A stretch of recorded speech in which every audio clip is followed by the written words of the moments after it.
ကိုယောဂတယ်လို့ထင်ရလောက်တဲ့ဒီသပင်းနဲ့အရန်ထွေးလိုက်ကျွတ်လို့စိတ်ရင်းနေတဲ့သူတွေရှိလားသပင်းကကျွတ်လွန်အားကြီးပါရဲ့ဆိုမှကျဲပါပြီးပြောင်းလာလို့ဘာသုံးလို့သုံးရမှန်းမသိဖြစ်နေတဲ့သူတွေအတွက်တဘာဝရှုကေတာအတွဲလေးဒရွဲတာဆောင်းထားလိုက်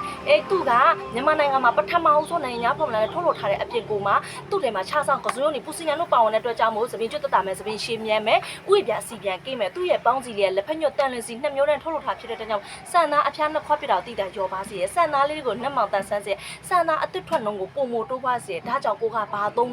စပင်းအရင်ကျွတ်မတက်တာဘူးဖြစ်နေတဲ့သူစပင်းအရှိနှင်းနေတဲ့သူထိတ်ပြောင်ထိတ်ကွက်တွေဖြစ်နေတဲ့သူဆိုရင်မဖြစ်မနေတီရှူကေတာအတွဲလေးကိုဒါတစ်ပတ်ကို2ကြိမ်သုံးမေတစ်လောက်အတွင်းကိုစပင်းကျွတ်တက်တာအောင်မကဘူးကျွတ်တဲ့နေရာမှာဆန်သားတစ်ကလေးပြန်ပေါက်စေပြီးအုံထူအရှင်မြန်စရာမယ်လုံးဝအာမကန်တယ်ဒီလိုတွဲကုန်မှာမြန်မာငွေ2300ပဲရှိရပဲရှိပါတယ်ရှင့်လိုချင်တဲ့သူဆိုရင်လည်းလေးတော်စီမှာအသေးစိတ်ဆက်သွယ်မြင်းပြီးမှာယူနိုင်ပါရဲ့နော်မြို့ပေါင်း300ကျော်လဲအယောင်ငွေရှင်နဲ့ပို့ပေးပါသေးရဲ့ရှင့်ဒီရှူကေတာအတွဲလေးတွေက17လပိုင်းကစပြီးဈေးပြောင်းလဲလေးချိမှာဖြစ်တဲ့အတွက်ကြောင့်မလို့အခုဈေးနဲ့လိုချင်တဲ့သူဆိုရင်10လပိုင်းကုန်ထိပဲရတော့မှာပါနော်အားကြောင့်မြန်မြန်လက်သွမရပါမယ်ရှင်